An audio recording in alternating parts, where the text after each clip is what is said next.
बात हो गया है। देखिए अभी हम लोग देख रहे हैं पैरेलल बहुत है parallel combination of sales having different EMFs and internal resistances.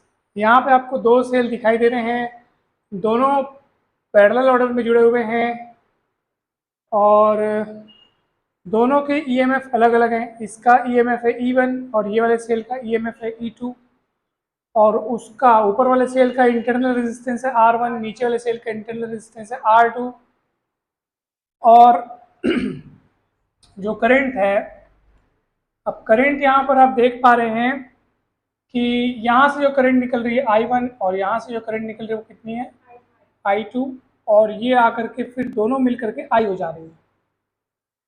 यानी कि ये I कौन है पता है?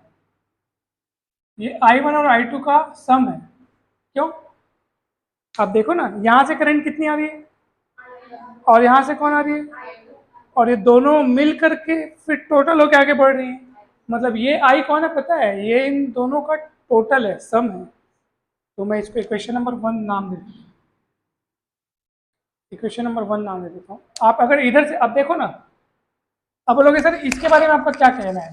तो असल में क्या है कि अगर मैं सर्किट को कंप्लीट करना चाहूँ, यहाँ से नीचे खींच करके यहाँ एक रेजिस्टेंस R जोड़ करके फिर ये की के जोड़ करके ये ऐसे जोड़ूँ, तो यही आई करंट जो है वो आगे जाएगी, इधर जाएगी, फिर इधर जा करके फिर दो भागों में बढ़ जाएगी। उस रास्ते पे I1 चले जाएगा, इस रास्ते पे कौन आएगा, फिर I1 आगे जाएगा, इधर से I2 आगे जाएगा, फिर जाके दोनों मिल जाएंगे। यानी कि ये I1 और I2 कौन है पता है? I के ही दो टुकड़े हैं, दो भाग हैं, दो पार्ट्स हैं बोलो आप, ठीक है। और ये ऑब्वियस सी बात है कि जब करंट यहाँ से निकल रही है, यहाँ पे जा रही है और यहाँ पे पहुँचते साथ दो रास्ते अलग अलग हो जा रहे हैं, तो हमको पता है कि जहाँ रास्ते बढ़ते हैं तो समझ जाओ वो दोनों चीज़ें अब पैरेलल ऑर्डर में। रेजिस्टेंस के मामले में भी हमने यही सीखा था और कैपेसिटर्स के मामले में भी हमने यही सीखा था। तो इसी कारण ये दोनों सेल जो है वो पैरेलल ऑर्डर में जुड़े हुए हैं और दोनों के दोनों ही पॉइंट B1 और B2 के बीच में है दोनों। यानी कि पॉइंट B1 और B2 के बीच में जो भी पोटेंशियल डिफरेंस होगा वही पोटेंशियल डिफरेंस हम लोग इसके लिए भी लिखेंगे और वही पोटेंशियल डिफरेंस हम लोग इसके लिए भी लिखेंगे, क्योंकि दोनों के दोनों पैरेलल में है। और कौन कौन से पॉइंट के बीच में है? B1 और B2 में है, उसके बीच में दोनों फिट हैं, दोनों जुड़े हुए हैं। क्लियर है? अब और ये जो सर्किट ये वाला जो बना है, फिर अब वो ये क्या है सर? दोनों सेल को अगर पैरेलल ऑर्डर में लेते हुए मैं एक ऐसे सेल की कल्पना करूं जिसका जो ईएमएफ है वो इन दोनों सेलों के ईएमएफ का पैरेलल ऑर्डर में जो इक्विवेलेंट होना चाहिए वो ये EEQ यानी इक्विवेलेंट ईएमएफ, और दोनों सेलों का जो इंटरनल रेजिस्टेंस है उसका रिजल्टेंट इंटरनल रेजिस्टेंस वाला अगर सेल की कल्पना करूं, तो अब इस A और C के बीच में जो आपको दो सेल दिख रहे थे जो पैरेलल ऑर्डर में, उसको मैं रिप्लेस किया हूँ एक सेल से। मतलब बोलोगे सर ये सेल कौन सा है? तो ये सेल ऐसा सेल है जिसका ईएमएफ इन दोनों के ईएमएफ का रिजल्टेंट हो या इक्विवेलेंट ईएमएफ हो, और जिसका जो इंटरनल रेजिस्टेंस है वो इन दोनों सेलों के रेजिस्टेंस का इंटरनल रेजिस्टेंस का क्या हो, रिजल्टेंट हो। यानी कि दोनों को टोटल करके जो बना है वो यहाँ पे दिख रहा है आपको। खैर ये वाली कहानी हम आगे और चर्चा करेंगे आगे। फिलहाल मैं आपको ये बात बताने जा रहा हूँ कि मान लीजिए बिंदु यानी पॉइंट B1 का पोटेंशियल है V1 और पॉइंट B2 का पोटेंशियल है V2। ये लाइन हम वहाँ पे लिखेंगे, let V1 and V2 be the potentials of points B1 and B2 respectively।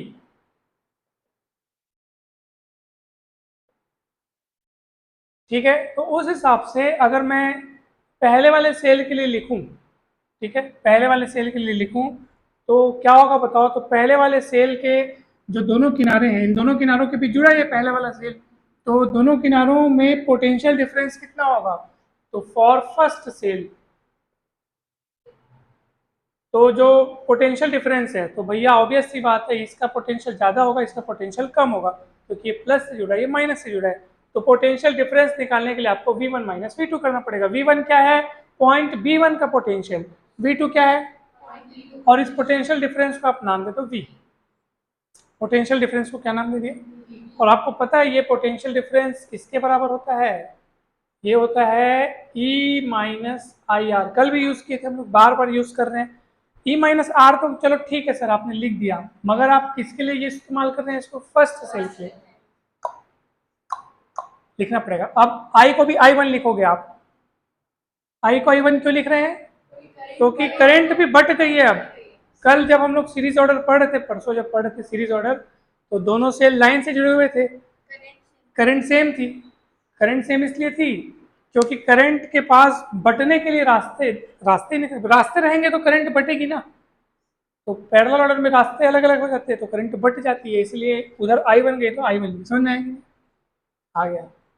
यहाँ से आप I1 की वैल्यू निकाल लो। कैसे निकालेंगे पता है आपको? वेरी गुड, बहुत बढ़िया, बहुत अच्छी बात। तो मैं एक काम करता हूँ, ये माइनस I1R1 दिख रहा है ना, वो उधर जाके प्लस I1R1 हो जाएगा। और E1 दिख रहा है, ये V इधर आके माइनस में हो जाएगा। और इसी तरीके से हम I1 को अकेला करके E1 minus V upon R1, समझ में आया कि नहीं?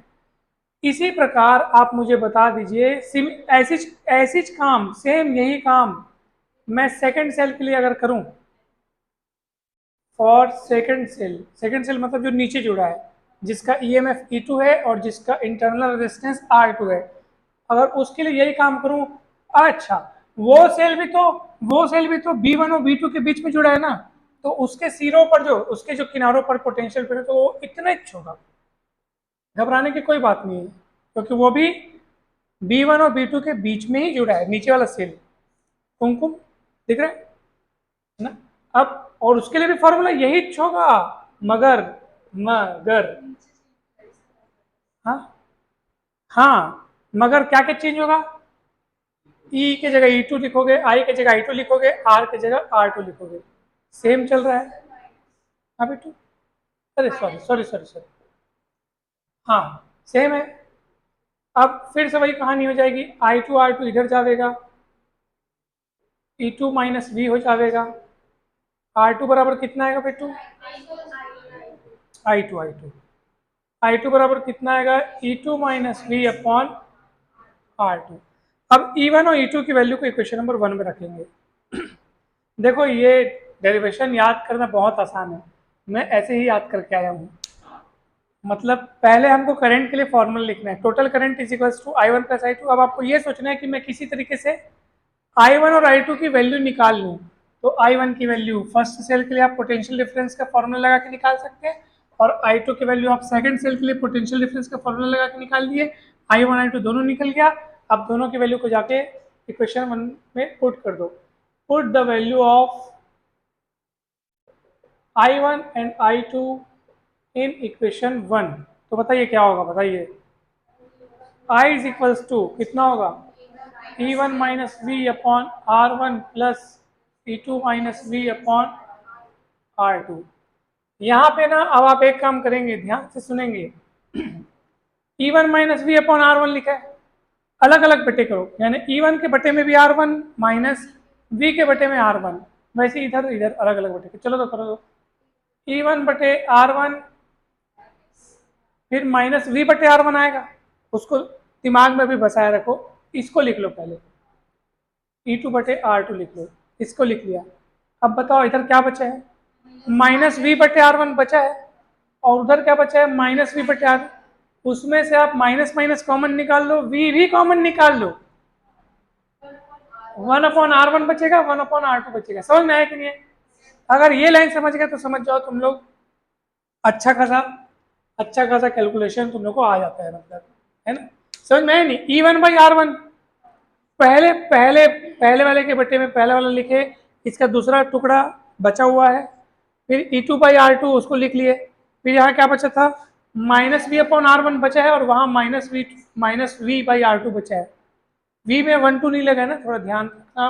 Minus V by R one और minus V by R two बचा है, जिसमें से minus V common, minus common ले रहा हूं इसलिए अब अंदर में प्लस लिखा हूं मैं, तो थोड़ा ध्यान रखियो। ओके, इधर कौन है, आई है, नहीं समझ में आया क्या? अब बोलोगे सर कैलकुलेशन भले बड़ा बन रहा लेकिन है इजी, बहुत इजी है। पहले सेल के लिए पोटेंशियल डिफरेंस लगाओ, I1 निकालो, दूसरे सेल के लिए पोटेंशियल डिफरेंस का फॉर्मूला लगाओ, I2 निकालो, दोनों वैल्यू को यहाँ रख दो, और यहाँ रखने के बाद ये थोड़ा सा बस आपको कलाकारी करना है। और अब एक मस्त वाली बात सुनो, अब बोलोगे सर आगे की कैलकुलेशन का क्या उद्देश्य है, आगे मेरे को अपने क्या करना है पता है, v को अकेला करना है। किसको अकेला करना है, v को। चलिए कैसे करेंगे v को अकेला, ध्यान से सुनेंगे। तो v को अकेला करने के लिए ये पूरी राशि को मैं उधर ट्रांसफर कर लेता हूँ, ये पूरी क्वांटिटी को उधर ट्रांसफर करता हूँ, i को इधर ट्रांसफर करता हूँ। क्या कहते हो, किया जावे? चलिए v और ब्रैकेट में 1/r1 प्लस 1/r2, समझ में आ रहा है? ये देखो ये E1 upon R1 plus E2 by R, में कभी ऐसे कैसे एक जैसे बनाता हूँ, चलो R1 R2, ठीक है, और माइनस ये I इधर आके हो जाएगा माइनस I। डाउट है क्या भाई? कोई डाउट है तो पूछ लो, पक्का? चले आगे, चलिए इधर एलसीएम निकाल लीजिए आप। अब मैं इसको मिटाने जा रहा हूँ, मिटा दो इसको।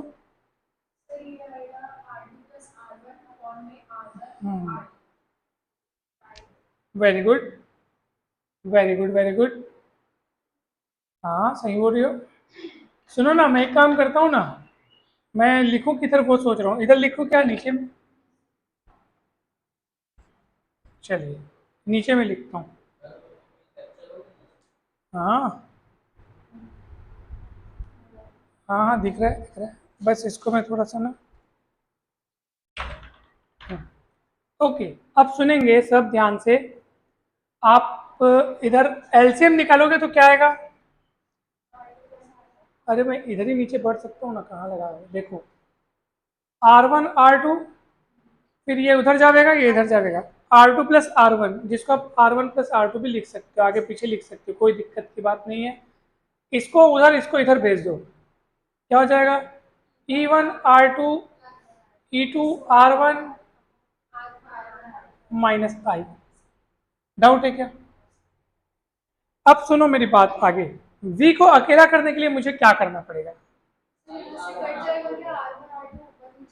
हाँ बेटा, ये ऐसे R2 R2 ऐसे से, तो वो इतना ही आएगा वापस। नहीं नहीं, तो ऐसे नहीं, देख ये ऐसा है ना, अब इसके साथ कुछ प्लस में है, तो प्लस में रहते हुए हम ऐसे नहीं काट सकते। अगर आपको काटने की इच्छा है ना, तो आप इसके बटे में ये करो, फिर प्लस उसके बटे में ये करो, फिर काटो, ये बटेगा तब कटेगा, ये दोनों के बटे में, दोनों के बटे में बटेगा तब कटेगा, कट के वापिस उतना ही आएगा, तो उतना ही लाना था, तो फिर एलसीएम निकालते क्यों? नहीं समझ में आया क्या? फिर अब हम क्या करेंगे पता है, मैं आपको बता रहा हूँ कि अब हमको क्या करना है, आपको ना इस चीज को ट्रांसफर करना है उधर, तो जब ये चीज ट्रांसफर होकर उधर जाएगी ना, तो पलट जाएगी, पलट जाएगी मतलब ये जाएंगे ऊपर, ये जाएंगे नीचे, दोनों में फेंकाएगा, ये उधर भी जाएगा, ये उसके पास भी जाएगा। चलिए क्यों ऐसा कर रहे हो, वी को अकेला करना है। देखो जब आपका उद्देश्य क्लियर होना कि वी को अकेला कर, अच्छा वी को अकेला करना क्यों है, क्योंकि ये जो हम काम कर रहे हैं ना, वो इक्विवेलेंट सेल जो निकला है उसके पोटेंशियल डिफरेंस लेकर है। ये पोटेंशियल डिफरेंस फर्स्ट सेल के लिए लिखे, ये सेकंड के लिए लिखे, तो इक्विवेलेंट के लिए भी लिखना पड़ेगा कि नहीं लिखना पड़ेगा, इसलिए वी को अकेला करना चाह रहा हूं मैं। चलो इसको ट्रांसफर करो, मेरे को बताओ कितना मिलेगा। v इज इक्वल्स टू, मुझे बता सकता है कोई? E1 R2 plus E2 R1 upon R1 plus R2। पूछो ये कैसे आया?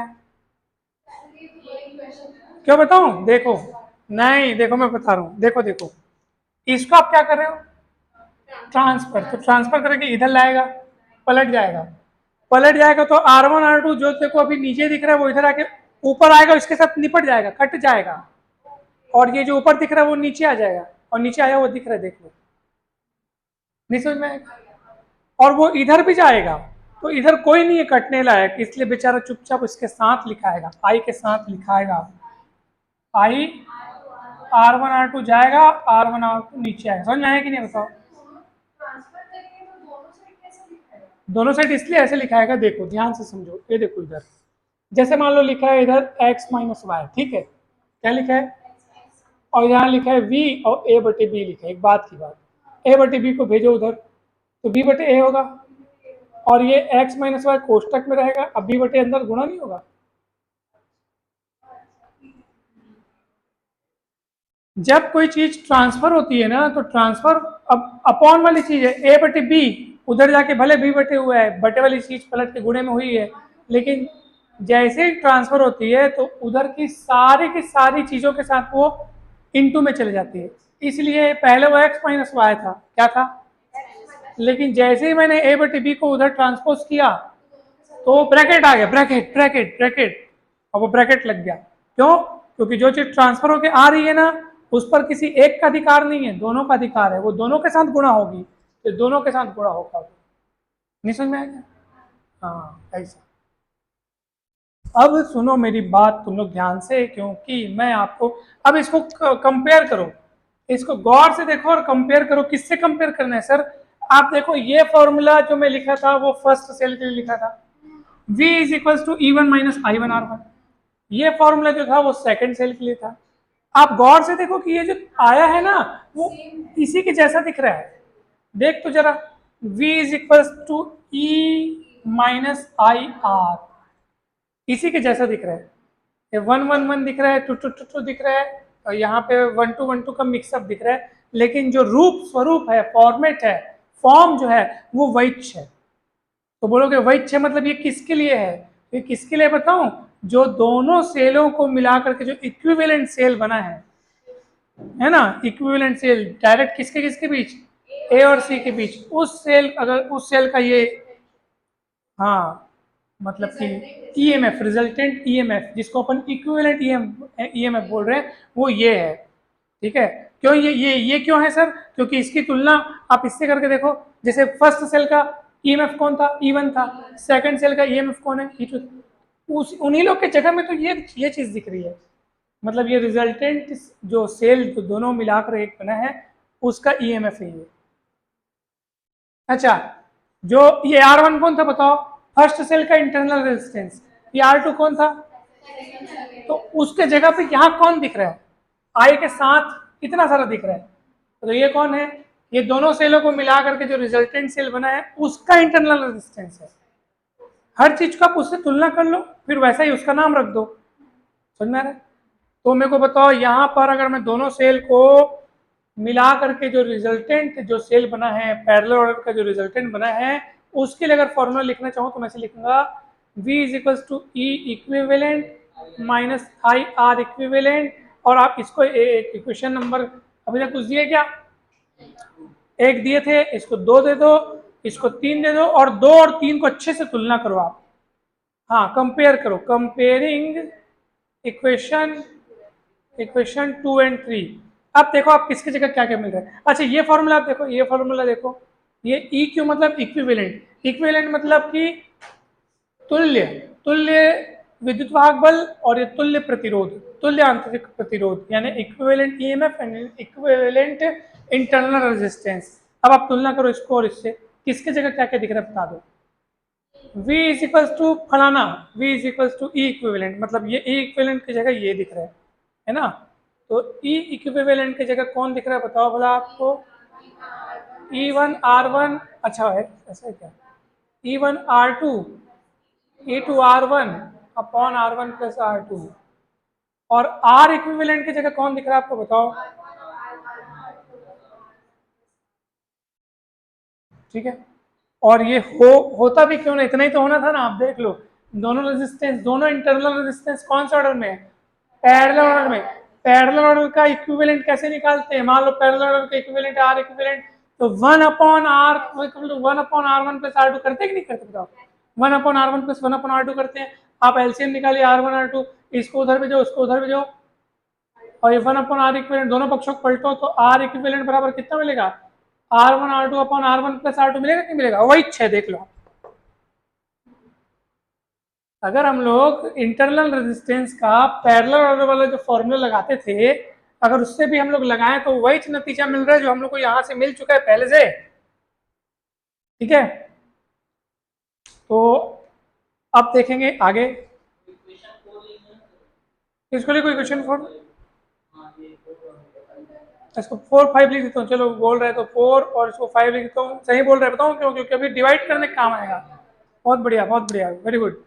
अब मैं एक काम करता हूँ, मैं इसको मिटा देता हूँ, मिटा देता हूँ, इसका काम खत्म।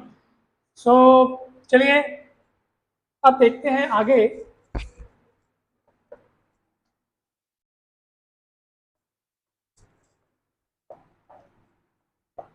अब सुनो मेरी बात सब ध्यान से कि सबसे पहले इक्वेशन नंबर 2 को देखो, सॉरी क्या बोलते हैं उसको अपन, 5 को देखो। इक्वेशन नंबर 5 को देखो।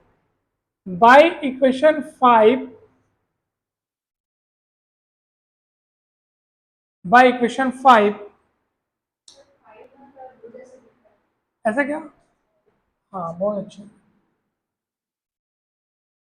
बाय इक्वेशन नंबर 5 दोनों पक्षों को पलटो, क्या होगा बताओ? दोनों साइड को टेकिंग रेसिप्रोकल, तो इधर हो जाएगा 1/r इक्विवेलेंट, है नहीं? और R1 प्लस R2 ऊपर हो जाएगा, R1 R2 नीचे हो जाएगा। समझ में आ रहा है? अब क्या होगा बताओ? अलग अलग बटे करेंगे। R1 के बटे में R1 R2, R2 के बटे में R1 R2, यहाँ से R1 R1 कटेगा, R2 R2 कटेगा, 1/r इक्विवेलेंट, 1/r2, 1/r1। समझ में आ रहा है कि नहीं आ रहा है? ये आपका आंसर आ गया। आप इसको भले R1 पहले R2 बाद में लिख सकते हो। अर्थात अगर 3 4 सेल या 10 15 20 25 सेल भी जुड़े होते तो 1/r1 प्लस 1/r2 और इसी क्रम में आगे बढ़ते जाता। 3 सेल होते तो क्या होता? 1/r3। ये इंटरनल रेजिस्टेंस के इक्विवेलेंट के लिए फॉर्मूला डिराइव हो गया, यहाँ से भी हो चुका था, उसका रूप बस हमने बदला और कुछ नहीं किया है भाई। अब हम एक काम करते हैं, इक्वेशन 4 और 5 को डिवाइड करते हैं, तो वहां से एक और रिजल्ट हमें प्राप्त होगा। डिवाइडिंग डिवाइडिंग इक्वेशन 4 बाई 5 बहुत बढ़िया। लेफ्ट को लेफ्ट से डिवाइड करेंगे, राइट को राइट से डिवाइड करेंगे। चलो लेफ्ट को लेफ्ट से डिवाइड करो। ई इक्विवेलेंट अपॉन आर इक्विवेलेंट, यानी equivalent EMF upon equivalent internal resistance. और सुनो ना, जब इसको इसे डिवाइड करेंगे बटे बटे कटे। कल्पना करो कि ये लिखा है और कल्पना करो कि इसके बटे में ये आ गया, तो उसके बटे और उसके बटे कटेगा, तो कौन बचेगा? E1 R2 plus E2 R1 upon R1 R2। अलग अलग बटे करो फिर से इसको। अब E equivalent upon R equivalent अलग अलग बटे करेंगे ना, तो देख इसके इसके बटे पर R2 R2 कट जाएगा। अलग अलग बटे कर देता हूँ ना, जहाँ इतना लिखे वहां इतना सही है ना भाई। E2 R1 R1 R2 ये कट जाएगा इधर से, ये अरे तो ये कट जाएगा। नहीं समझ में आया क्या? क्या पहुंचेगा? मुंह से बोलो क्या पहुंचेगा? ई इक्विवेलेंट अपॉन आर इक्विवेलेंट, यानी कि equivalent EMF upon equivalent E1 upon R1। अच्छा मान लो 3 सेल होते तो क्या होता? E1 upon R1 plus E2 upon R2 plus E3 upon R3 और मिलता। तो ये एक फॉर्मूला, एक रिलेशन हमको मिल गया। ये ई इक्विवेलेंट और आर इक्विवेलेंट के बीच में क्या रिलेशन है उस टाइप का हमको बता रहा है। यही 2 फॉर्मूले हमको डिराइव करने थे, और इस प्रकार ये आपका parallel order, parallel combination of sales having different EMFs and different internal resistance जो है वो कंप्लीट होता है। पैरेलल ऑर्डर, कौन सा ऑर्डर? पैरेलल ऑर्डर, ये हो गया कंप्लीट।